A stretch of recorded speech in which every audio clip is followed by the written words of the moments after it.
Assalamualaikum warahmatullahi wabarakatuh. Halo teman-teman semuanya, perkenalkan saya Dr. Hafiz Satari. Selamat datang di channel YouTube saya. Kali ini saya akan memberikan informasi kepada teman-teman semua terkait penyakit yang telah menyebar di seluruh dunia.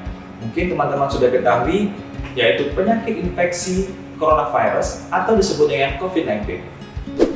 Saya mendapatkan beberapa pertanyaan dari teman-teman saya, sosial media, ataupun dari pasienku sendiri. Saya akan menjelaskan 7 pertanyaan yang akan dijelaskan kepada teman-teman semua yang menurut saya perlu teman-teman ketahui. Yang pertama, bagaimana cara penularan virus corona kepada manusia? Seseorang dapat terinfeksi virus corona dari droplet atau partikel-partikel kecil yang berisikan virus corona yang keluar pada saat batuk ataupun bersin. Droplet atau partikel kecil tersebut dapat terhirup secara langsung oleh kita jika kita berada di sekitar lingkungan pasien. Menurut penelitian, dikatakan bahwa dalam radius 1 meter. Selain itu, droplet atau partikel kecil tersebut setelah keluar pada saat batuk dan bersin, mereka dapat turun ke permukaan lantai atau lingkungan di sekitar pasien jika kita memegang benda-benda tersebut dan langsung memegang mulut, hidung, dan mata kita bisa tertular virus corona. Maka dari itu, WHO menganjurkan kepada kita untuk melakukan social distancing. Sekarang, physical distancing lebih dari 1 meter karena kita tidak tahu siapakah yang membawa penyakit tersebut. Virus corona bisa membuat seseorang tampak sakit ataupun tampak sehat. Selain itu, kita juga harus membersihkan tangan secara rutin dengan menggunakan sabun ataupun dengan hand rub. Selain itu, ada yang bertanya, apakah virus corona ini dapat menyebar melalui airborne atau udara?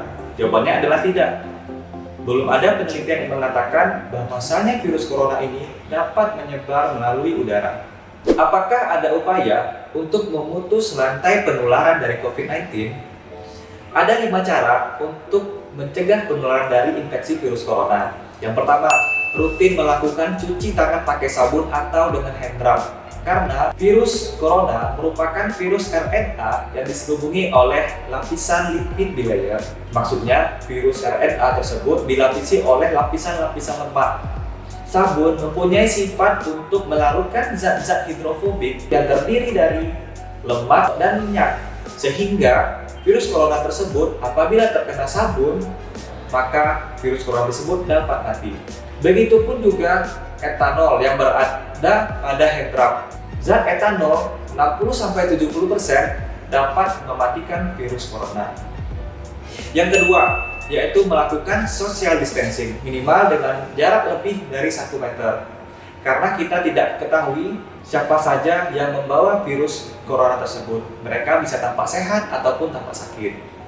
Yang ketiga, menghindari memegang mulut, hidung, dan mata kita sebelum mencuci tangan.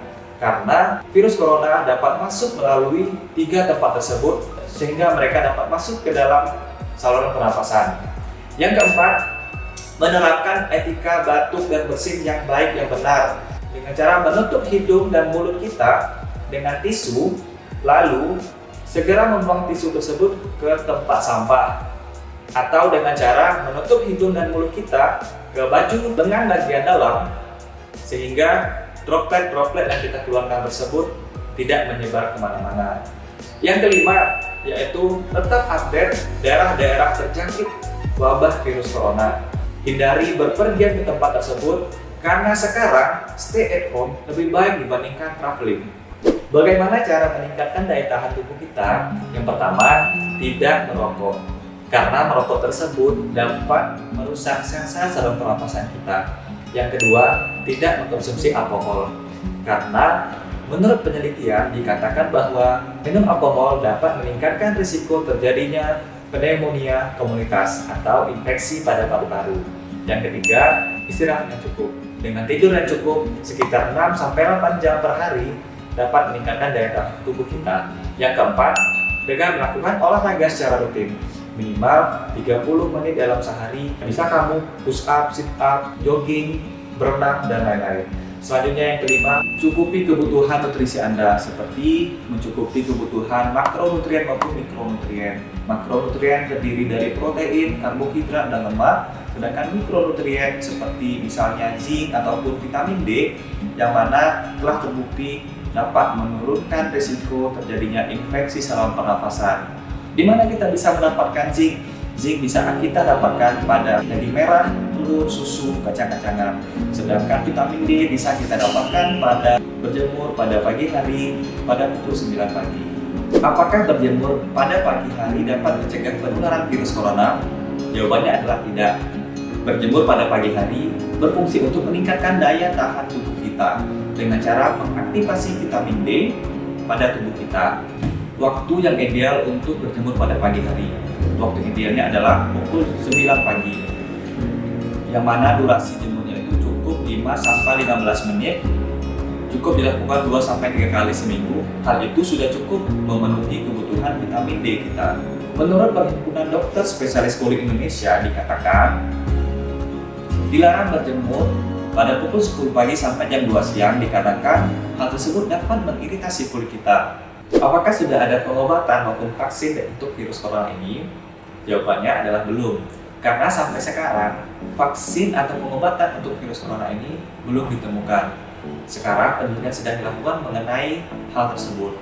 Dengan apa sekarang pengobatan untuk mengobati virus corona ini? Yaitu dengan mengobati simptomatis atau gejala-gejala yang muncul dan pengobatan secara sportif untuk mencukupi kebutuhan nutrisi dia seperti kebutuhan nutrisi makronutrien ataupun dari mikronutrien tadi yang mana itu berfungsi untuk meningkatkan daya tahan tubuh untuk melawan dari infeksi virus corona tersebut.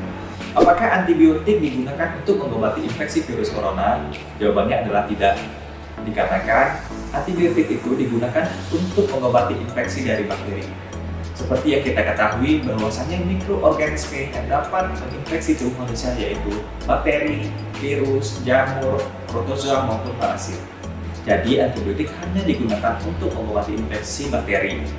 Namun untuk pasien-pasien COVID-19 yang positif yang berada di rumah sakit diberikan antibiotik profilaksis atau pencegahan dari infeksi bakteri yang didapatkan dari rumah sakit. Apakah pasien COVID-19 yang telah dinyatakan sembuh dapat kembali terinfeksi virus corona? Ini masih kontroversial teman-teman. Ada laporan pasien yang telah sembuh dengan pemeriksaan 2 kali dinyatakan negatif. Namun dalam beberapa minggu kemudian mereka kembali terinfeksi virus corona. Jadi hal tersebut masih kontroversial ya teman-teman. Mungkin itu saja video kita kali ini. Buat teman-teman yang masih bingung atau ingin bertanya seputar COVID-19, teman-teman bisa komen di blog ini atau DM Instagram saya @hapysatari. Dan jangan lupa untuk mensupport channel ini dengan cara like, comment, subscribe, dan share kepada teman-teman Anda, keluarga Anda jika kalian sayang teman-teman dan keluarga Anda. Dan terakhir, salam sehat, tetap semangat di rumah aja. Assalamualaikum warahmatullahi wabarakatuh.